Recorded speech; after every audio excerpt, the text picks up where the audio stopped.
biohacking, performance, mastery, mindset, holistic health. This is a show about getting better every single day. I'm on a mission, guys, to help over 1 million people get healthy and lose weight. Why?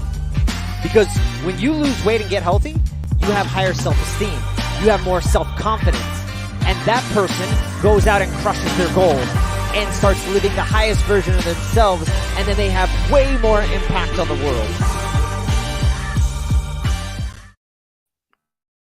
What's up, guys? Happy Monday. Welcome to another Mindset and Motivation Monday. Today, I want to talk about how to stick to your diet, right? I mean, that's a difficult thing to do. And I think I was just reading some more research and looking about on self-control and what's really going on in the mind. And so we're going to get into this show, in this episode. I think a lot of us think like, I need to do some type of detox. I need to be in ketosis, and like none of that really matters. Like at the end of the day, if you're really thinking about like what you need to do to have an effective diet or to like lose weight, is you have to create an energy deficit, right? Obesity is fundamentally, now listen, I'm all for ketosis. I'm all for detoxes. I actually see a lot of clients do very successful and do very well by opening up those drainage pathways, supporting the liver, and they do very well and lose weight even faster and better. I think it's just healthier. But you don't need to do any of that. At the end of the day, it's an energy balance problem, right? And so if you are fatter than you would like, your energy intake over time, it's just too high relative to the energy expenditure. That just makes sense. So fat loss is achievable if you create this energy deficit over a long enough period of time. Now, that's easy for me to say, but as we know, that's like telling somebody, yeah, just go ahead and quit smoking. Like, go ahead. It's easy, right? Physically, it's easy, but mentally, that's the part we're going to talk about today. Mentally, it's difficult and your mind is weak. Think about it.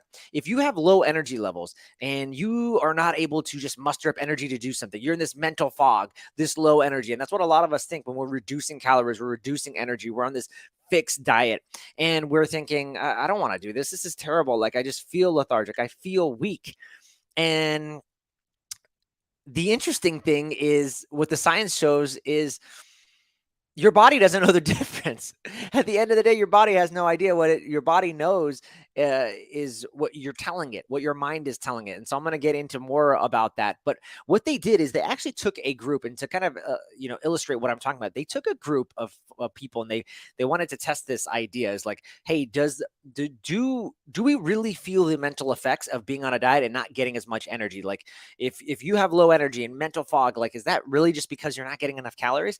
And so what they did is they use these gels to pack calories in them, and this way they can mask whether the people that participating in the study, they didn't know the difference. They didn't know what was in the gel, so they couldn't tell. They had no idea what was the caloric intake. And so what they did is they put one group on a maintenance diet of 2,294 calories per day to eat for 2 days. And then they put another group on a starvation diet of 313 calories for 2 days. Afterwards, they conducted a whole bunch of battery of cognitive and psychological tests, and they wanted to see like what was the big difference in the group. And guess what? They didn't notice really any big difference. And when they asked them, and they looked at everything like mood, sleep, quality, mental performance, nothing was really affected in those 2 days. And afterwards, they even asked the participants, and they're like, hey, like, did you know you were on a caloric deficit? And none of them could tell. They had no idea, because mentally they're just following the protocol. They're just doing whatever they had to do.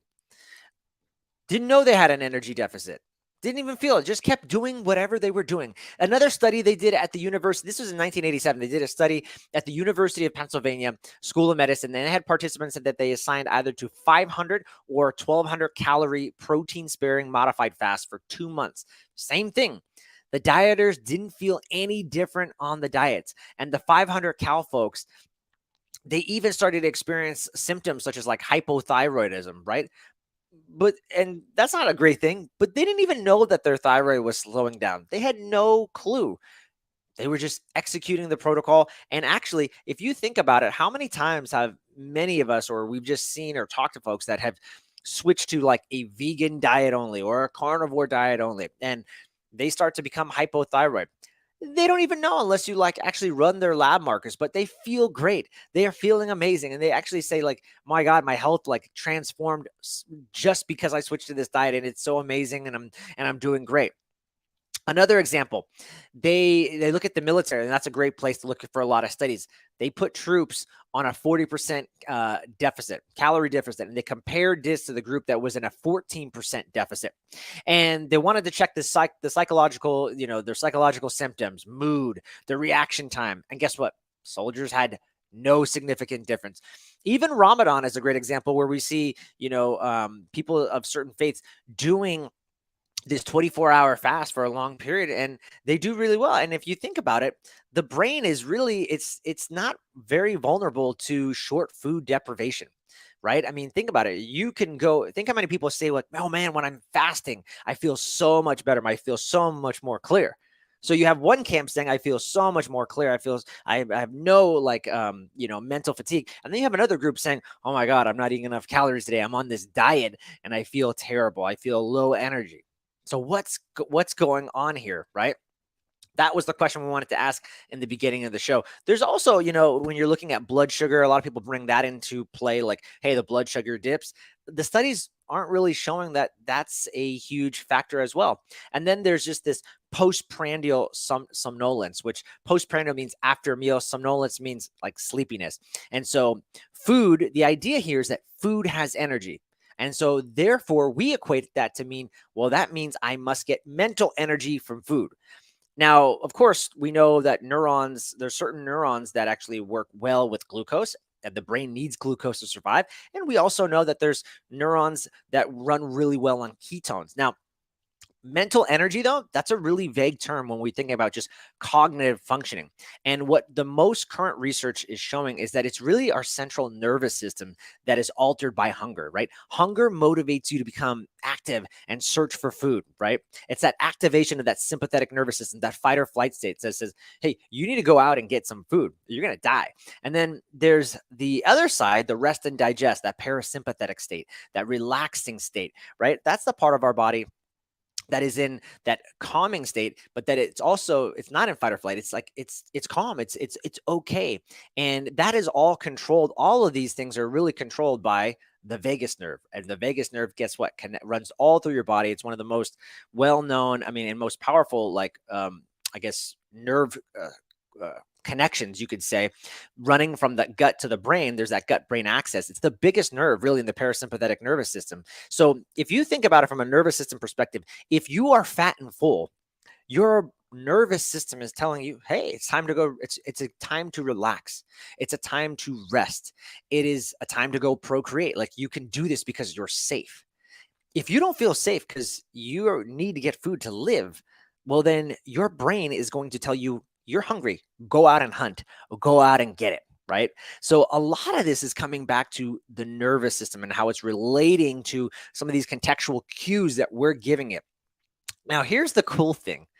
There's this idea of just, and this is all going to come home, this idea of just blissful ignorance, right? When you don't feel restricted, when you don't feel like you're consciously restricting yourself, you don't have any of these issues, which is why we bring up like regular, like Ramadan, or we talk about just fasting in general. There's a camp out there, when they fast, they feel amazing. They're like, I'm so clear headed. And then there's another camp saying, oh my God, I'm just restricting myself. This is so terrible. So there's two big problems with the mind. The one is the nocebo effect, right? The expectation that you're going to feel poorly on a diet, it actually makes you feel poorly. And so most of us are preoccupied with this, and it makes it way harder than it needs to be. They actually did a 2018 meta-analysis that actually supports this, showing that diet-induced psychological stress is unrelated to how much weight you're losing. And so the bottom line is, they showed people that were maintaining their calories were having just as difficult time as people that were actually losing weight. It's the idea of being on the diet that is causing the low energy, the mental issues, the mood, the fatigue. It's all of that. It's all these contextual cues that we have around us that is estimating what like our food intake is going to be. And so the bottom line is that you can be just as satisfied with less, as long as you're not obsessing over the fact that you're restricting your caloric intake, right? Lastly, in 2011, they gave participants this indulgent milkshake, and they said, just so you know, we're going to give you this. This thing is packed with calories and fat. You're going to feel so good, so satiated. And then they gave another group of people and they said the opposite. They said, hey, we're going to give you this milkshake. It is, just so you know, it's not as indulgent as you probably think. There's not going to be as many calories, there's as many fat. You might even feel hungry afterwards. So they let them know. But guess what? The milkshake had the same fat, same calories. They didn't tell them that it was the exact same for both camps. And what they found is the group that actually had a less indulgent milkshake, I'm using air quotes for those of you that are watching, the group that had the less indulgent milkshake that were told that, they reported feeling more hungry, and they experienced even a trigger in ghrelin, which is your hormone, which is a hormone, a hunger hormone, right? And it tells you to be hungry. And so their levels increase, like telling them like, hey, I'm really still hungry, even though there was nothing other than that the researcher told them that. And so at the end of the day, guys, it's the feeling of deprivation. That's what I want to get you. It's the feeling and the expectation of suffering. It's not the actual energy restriction that causes a lot of the problems with dieting. So when you guys are on you're on your next weight loss journey, or you're on the next, whatever it is, your program, and you're going to begin this, you're going to start this, and you're going to take this full on, just understand a lot of this comes down to our feelings and our thoughts. And these are just transitory. Imagine if you told yourself, like, this is going to be easy. I'm not restricting myself. I'm getting all the energy that I need. This is going to be an amazing time for me to get in shape and be better and learn more about myself. Imagine if your self-talk was so different, right? So the key to sticking to a diet long-term is to not believe you're even on a diet. And that is the key. And it makes sense, so much sense, right? All the people that I work with and coach, it's about the lifestyle. It becomes a lifestyle. And I honestly don't feel like I restricted myself. I mean, you should see what I ate this weekend. I'll have to share it with you. But I'm not restricting myself at all. I'm eating healthy, good, clean foods with good ingredients. And that's the bottom line. And that's why I can get away eating certain things that might seem bad over time, because at the end of the day, I go right back in tune to what I'm doing.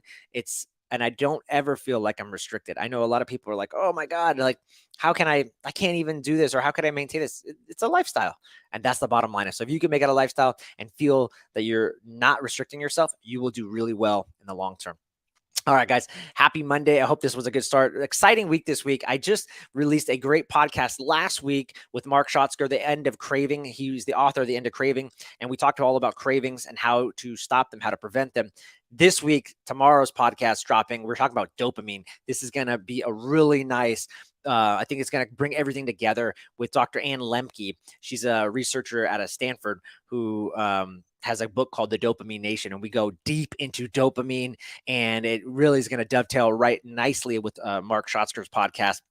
So some really exciting stuff. This is going to be a short week for me. I'm going to be heading to the Bulletproof Conference this Thursday, Friday, and Saturday. So check me out there. Last but not least, guys, if you need help on your journey, wherever you're at, I am a holistic health coach. I work a lot with weight loss and gut health and even some detox stuff. So if you're interested in that, reach out to me, info@joelevancoaching.com, or shoot me a DM at Joel Evan Coaching on Instagram. Have an amazing week. I can't wait to connect with you guys on any of the channels I just mentioned.